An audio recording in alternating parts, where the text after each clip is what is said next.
What made Shinkenger so awesome? Back in 2009, Toei and Super Sentai wanted to try something new, and it was decided that the next Super Sentai season would have a new theme that had never been seen before.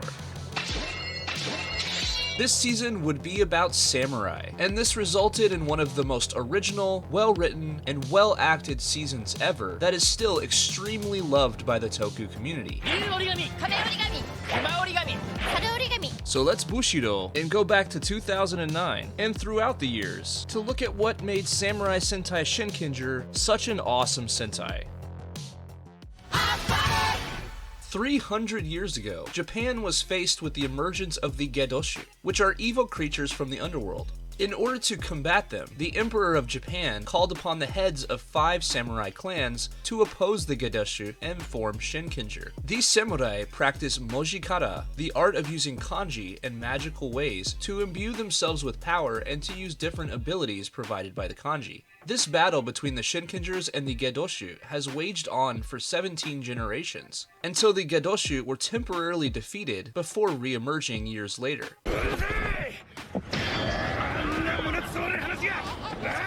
As Dokoku and the Gedoshu terrorize the population and seek to flood humanity with the underworld Sanzu River, the 18th head of the Shiba clan, Takeru Shiba, calls upon his retainers to fight against the Gedoshu and defend the world against this threat.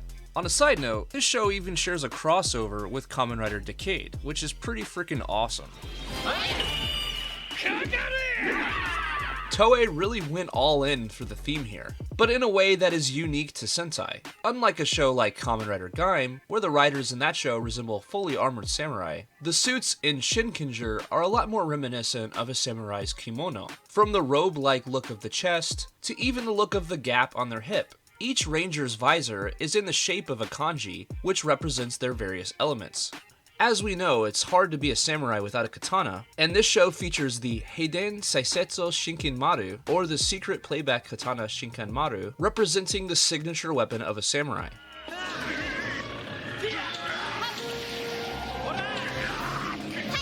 And as far as just the packaging of this show, it's almost perfect. From the graphics, to the intro, and just the general vibe, they are all very reminiscent of feudal Japan, even though this show takes place in modern day. And we even have G, who dresses like he is straight out of a Kurosawa samurai film.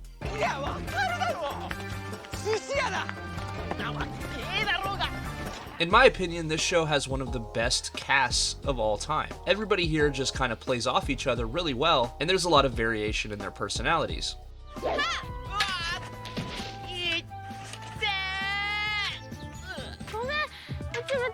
First up we have Kotoha, Shinken Yellow, played by Suzuka Morita, and she uses the Earth kanji. Kotoha is an extremely sweet girl who is also very skilled at combat, but she's often self-doubting due to replacing her older sister as Shinken Yellow when her sister becomes ill.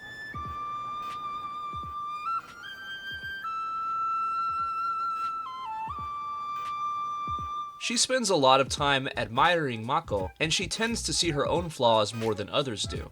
In fact, she's so hard on herself that the powers of Zuboshi Meshi were useless against her. This was a monster that used to tell people truths about themselves that they didn't necessarily want to hear, but this monster was unable to be harder on Kotoha than she was on herself, completely negating his attacks.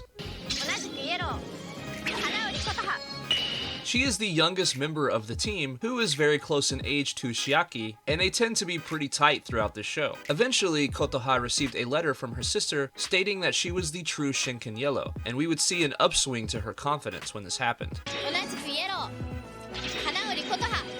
Kotoha is just a very kind-hearted and lovable character with a great story arc, and she might even inspire people that are a little down on themselves. Kotoha!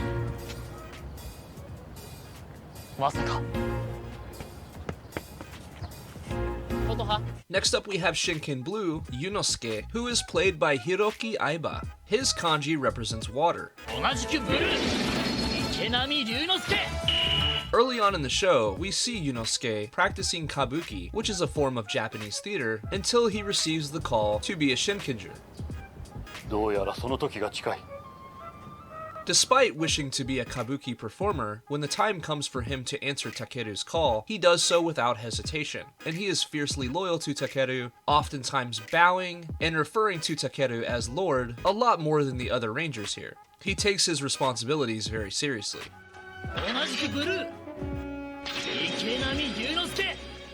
He is very smart for the most part, and he's usually the one to figure out different combinations with their origami. He's very skilled at combat, second only to Takeru. And like I said, he is probably the most respectful member of the team, especially towards Takeru. He truly embodies what being a loyal retainer means.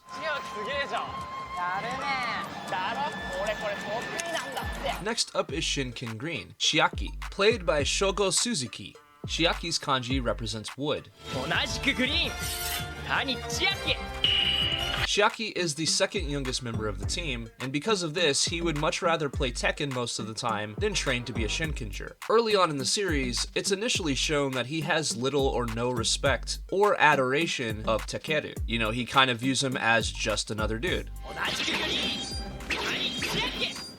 He's brash and immature and would much rather play Tekken, as I said, and this lack of motivation results in him being noticeably weaker than his counterparts when it comes to combat and just general focus. Because of this, he often gets scolded by Takeru early on in the series. Over time, he goes through his own character development, and we see him mature and start to take his war with the Gedoshu more seriously.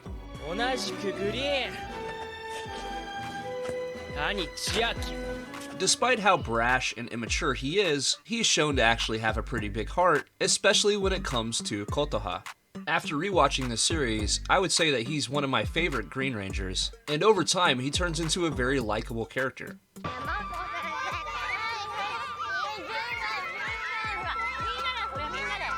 Next up is Shinken Pink, or Mako. Played by Rin Takanashi, Mako's kanji represents heaven.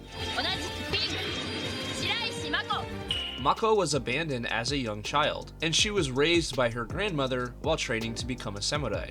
She has a lot of love for the world, particularly children, and she even worked at a kindergarten school prior to becoming a Shinkenger.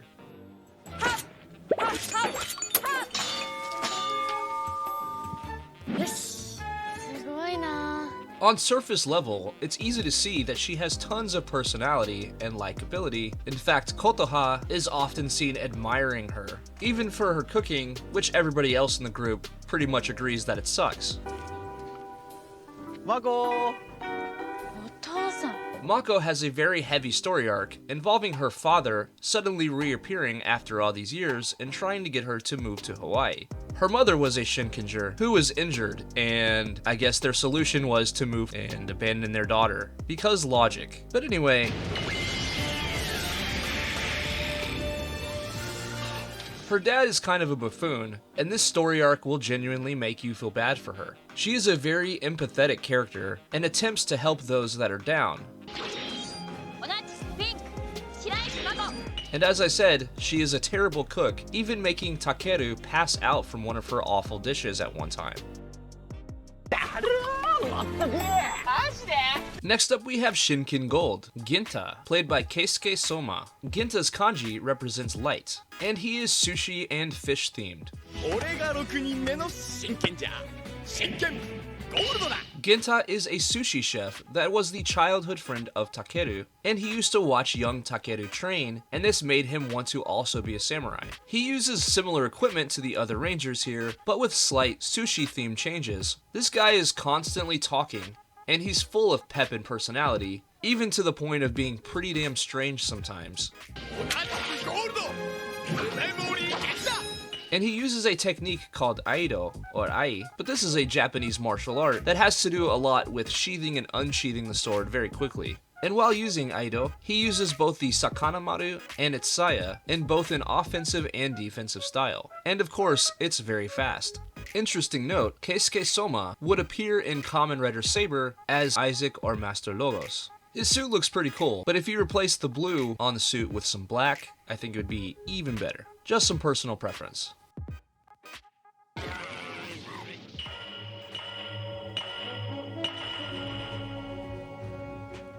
Next up we have Shinken Red, or Takeru, and he is played by Tori Matsuzaka. His kanji represents fire. He was raised by Hikoma to function as the 18th head of the Shiba clan. He has a very cold facade, laser-focused and disciplined, unwavering in his duties, and he's often very strict with the others. He was raised by Hikoma in a very different way than the other rangers were raised up, practically devoting his entire life to being a samurai, and he greatly enjoys the thrill of combat.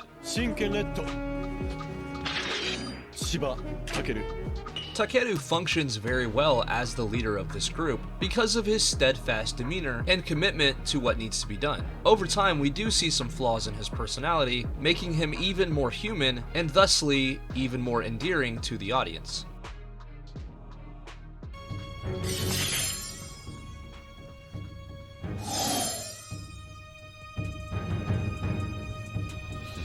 The enemies in this show all look incredible, and the lore and story associated with them is dark and interesting. The Gedoshu are based on the yokai of Japanese mythology, which are evil spirits from the underworld. These Gedoshu reside inside of the Rokumansin, which is a ship that sails along the Sanzu River. And the Sanzu River is a river containing the souls of humans as well as some Gedoshu. After a short period of time inside of our world, these Gedoshu dry up, and they must return to the waters of the Sanzu River. In an effort to be able to fully invade without this fear of drying up, they seek to raise the waters of the Sanzu and flood the world. This leads to them terrorizing the world in order to accomplish this. Though the previous generation's Shinkengers were able to defeat them and seal them away, the Gedoshu reawaken in the present time to resume their havoc, only to face the current incarnation of the Shinkengers.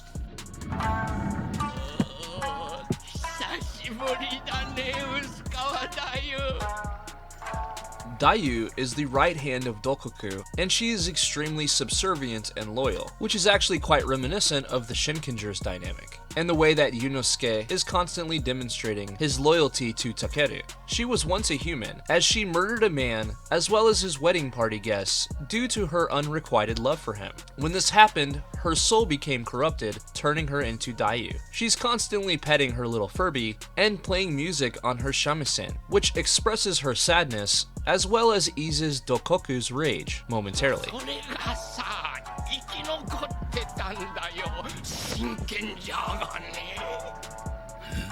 Next up we have Hone no Shitari, or Shitari of Bones. He is a researcher and a strategist for the Gedoshu, and extremely loyal to Dokoku. He seeks to use humans for his own research, and I can't help but think of a Seeker from Skyrim whenever I see this guy.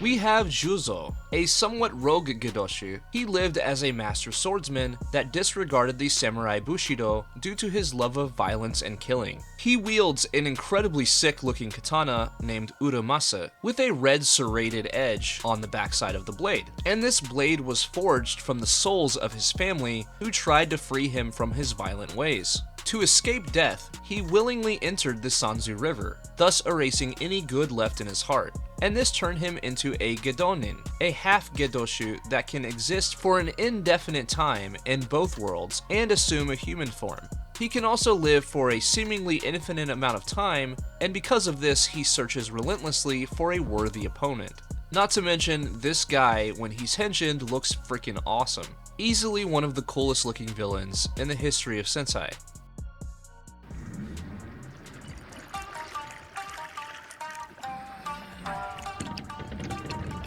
And of course we have the big man himself, Dokoku, who is also one of the coolest looking villains in the history of Sentai. Dokoku has an insane level of rage, which can often be personified by him taking his anger out on his fellow Gedoshu. And whenever he's this pissed off, he can only be calmed by sake or by Dayu's shamisen music. He was never a human and was actually born in the Sanzu River, which is why he's always angry, because the Sanzu River is the personification of rage. In the past, he was temporarily defeated by the 17th head of the Shiba clan, which cost this clan leader his life. After this, Dokuku would spend many years rebuilding himself in the Sanzu River before re-emerging, giving us the pissed off rage monster that we all know and love.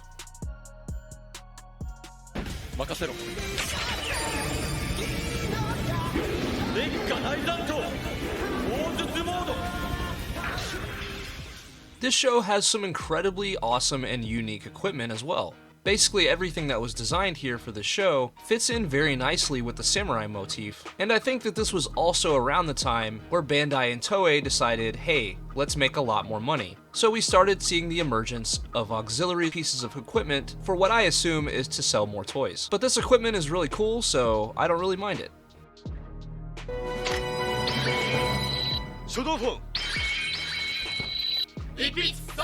For our main henshin devices, we have the Sodaphone, which is of course used to henshin and to draw kanji with different effects while in brush mode, but it can also be used in cell phone mode so that our rangers can communicate with each other. To henshin, they transform the Sodaphone from phone mode into brush mode, and then they write their respective kanji in the air and say Sodaphone Ipitsu Sojo, which means one stroke Imperial Report. The Sodaphone is also capable of spawning in other things when writing the kanji, such as rocks or even a horse, and it also enlarges the ranger's different origami. Genta uses the Sushi Changer, a slightly different variation of the Sodaphone. Because Genta never had formal kana training, instead of writing the kanji in the air, he types into the phone like texting. He then shouts Sushi Changer, Ikan Kanjo, before henshining into Shinken Gold. This series also features secret discs, which are tons of multifunctional discs that house Mojikata, which are character or kanji powers, and they serve different functions such as attacks, powers, and for use with their mecha. Basically, our rangers here use discs for almost everything.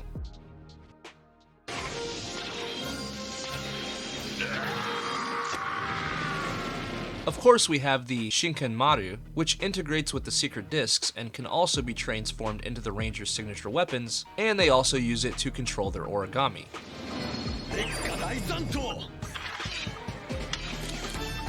And then we have what I lovingly refer to as the big-ass sword, which is the Sumodo Hinkai Reka Daizanto, or 2-mode Transforming Reka Daizanto. This thing is so huge and awesome, it can transform into a cannon, and at one point it even cut a car clean in half.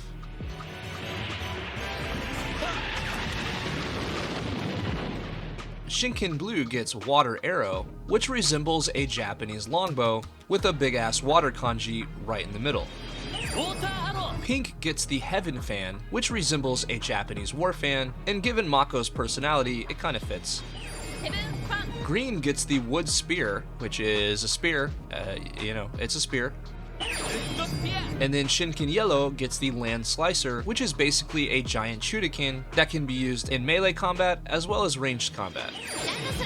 And then we have Genta's Sakanamaru, or Laceration Calculating Sword Sakanamaru, and because Sakana means fish, Sakanamaru is a pretty fitting name for this weapon. Additionally, they have the Secret Analyzer Inromaru, which is a transformation device that allows the Shinkengers to assume a Super Shinkenger form. And the Kyoryumaru, which is a sword which allows the Shinkengers to reach hyper mode.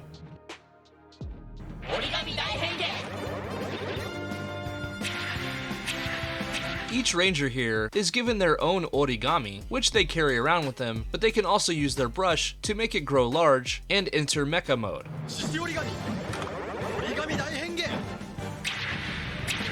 As I said, each ranger has their own individual origami, but there are also a large number of auxiliary origami that are able to form and enhance their mecha known as Shinkino.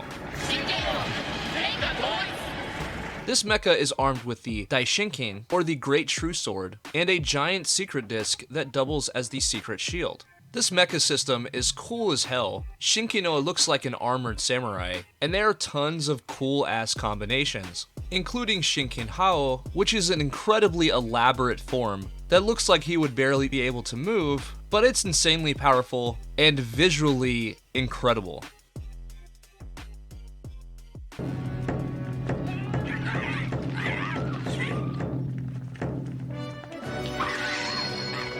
Princess Kaoru, one of the best story arcs in Toku and incredibly engaging. The 17-year-old true heir to the Shiba clan grew up in hiding due to her knowledge and stature until she re-emerged to fight the Gadoshu.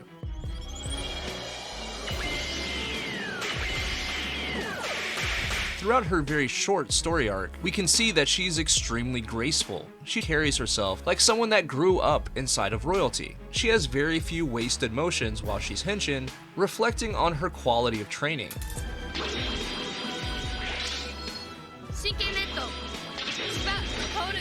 The reason this story arc works so well is because of how well written Takeru's story arc is. We see Takeru grow throughout the season from somebody that's simply stern and focused into somebody that has a lot more depth to his personality, which garners the loyalty of his fellow Shinkengers. So when Kaoru shows up, they view her as a usurper or someone that stole his role, despite the fact that she is the rightful heir, and they are sworn to follow the head of the Shiba clan regardless of who that person is.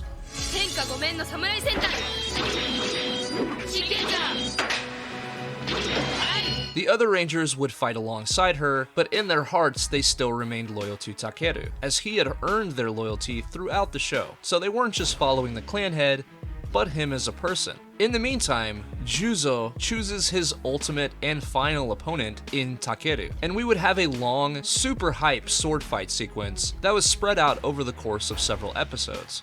And Juzo lost. I really like this story arc at the end of the series because it serves multiple functions. It gives us some payoff to Juzo's storyline. It gives Takeru something to do while Kaoru and the other Shinkengers are off fighting evil, and it serves as a great bridge between where Takeru was to where he needed to be in order to finally defeat Toku. So it's just one more excellent layer of character development onto Takeru's story. Eventually, after Kaoru was injured by Toku while attempting to seal him away, she would actually adopt Takeru, despite the fact that he is older than her, thus making him her son and an official heir to the Shiba clan.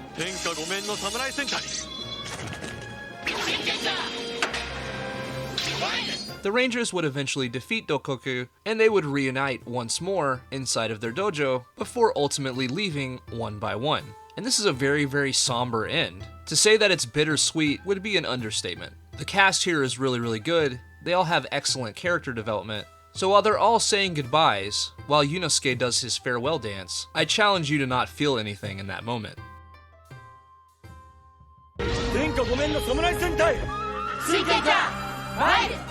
Next up, I want to talk about some movies and crossovers. We have Shinkenger the movie, The Fateful War. This is set between episodes 24 and 25, in which the Rangers have a battle with Manpuku, and they seek the hidden Founder's Disc used by Retsudo Shiba 300 years ago. It turns out that this disc is inside of enemy territory, and since they're already injured from a previous battle, they decide to sneak in, by pretending that they're Nanashi in order to sneak past and retrieve the disc.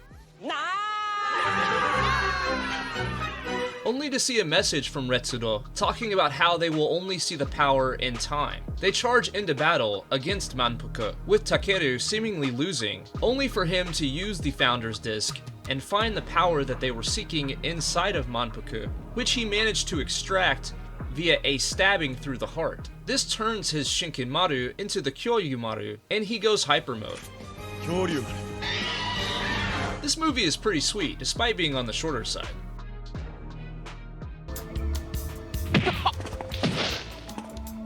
Next we have Shinkenger Return Special Act. This one is really strange but also very entertaining. It's mostly comedy focused for the first half of the movie, and we find out that this is because of a Gadoshu named Damebakuto who sends the Rangers to different dimensions, represented by different film genres. Starting out with a samurai film, where each of these Rangers turns into an absolute assassin, with my favorite of which being the Kotoha segment.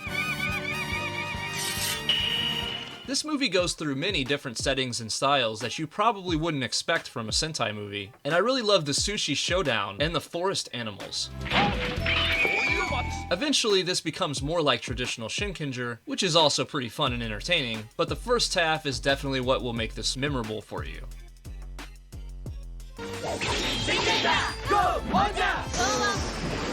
Next up is Shinkenger vs. Go-Onger, and this is set between acts 35 and 38 of Shinkenger, in which the Go-Ongers get sucked through a portal, and then we see the Shinkengers meeting Sosuke, or Go-On Red.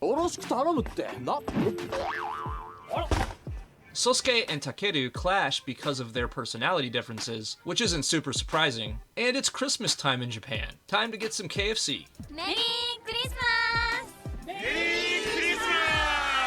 And eventually we have both teams uniting to take on both villain factions with a great, memorable henshin sequence. This one's really entertaining.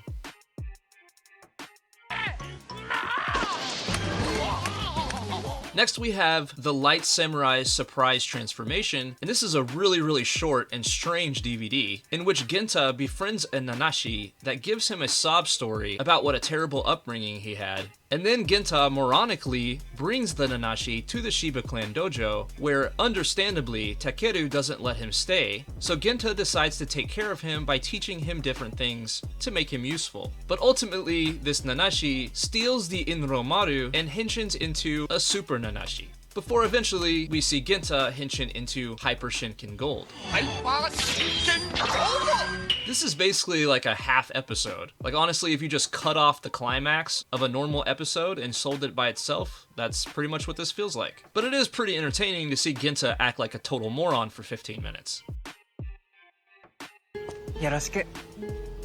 Next we have Go-Sager vs. Shinkenger, Epic on Ginmaku. Yeah, the Go-Sagers are here, which is cool. But the biggest reason that you're probably going to want to watch this movie is because of Gedo Shinken Red. He looks like a total Sith Lord, like Darth Takeru. To be honest with you, evil Takeru alone is pretty much worth the cost of admission to see this movie. As I mentioned earlier, there was a crossover event between Shinkenger and Kamen Rider Decade, where the characters from both of these series were featured within multi-episode story arcs of each other's shows, which is pretty damn awesome. I really wish they would do this more often. Anytime Toei decides to cross over their projects, it obviously gives a lot of fan service to the community, and it makes the respective series feel like they're larger than themselves. Samurai warriors defeated them with power symbols passed down from parent to child. Next up, let's talk about Power Rangers Samurai, which in my opinion is quite a watered down version of Shinkenger. I think the cast here is pretty mid. It seems like these characters have a lot of the same character traits, but the acting just isn't good enough to portray these archetypes as well as their Japanese counterparts. They are the Power Rangers Samurai. But they actually did leave a lot of the character names the same for this show, and even utilized shot-for-shot recreations of specific scenes from within Shinkenger. I'm also a big fan of these armored forms that they use from within their mecha. It's just not something we see very often from within Sentai, so maybe it's just the uniqueness of it. This series, of course, had a second season called Power Rangers Super Samurai, and both of these seasons would utilize footage from Shinkenger. I find it kind of funny that in Power Rangers Samurai, instead of the Rangers wearing kimono like in Shinkenger, they're wearing what appears to be pajamas with a belt tied around the waist. I find the tone kind of off with this show most of the time, and just to set that precedent early in the series, we have the Blue Ranger getting pantsed almost immediately after becoming a Ranger. If I was to assign a number rating to Power Rangers Samurai / Power Rangers Super Samurai, I'd probably call it a 5.5. But most of the things that I positively attribute to this series were simply reuse of the Japanese footage, such as a lot of the fight scenes and costume designs.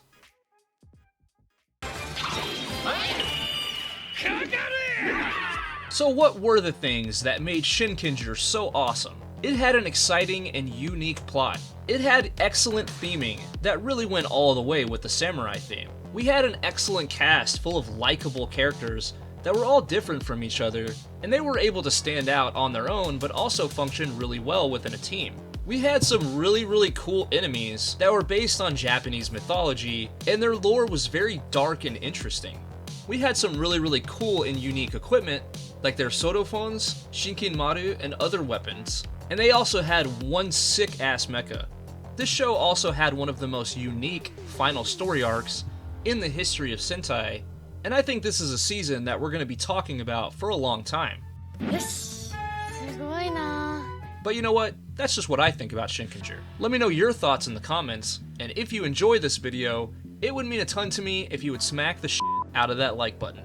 And if you like this video format, let me know. If enough people are into it, then maybe I'll make it a series. Thanks for watching. I'll catch you next time. Bye.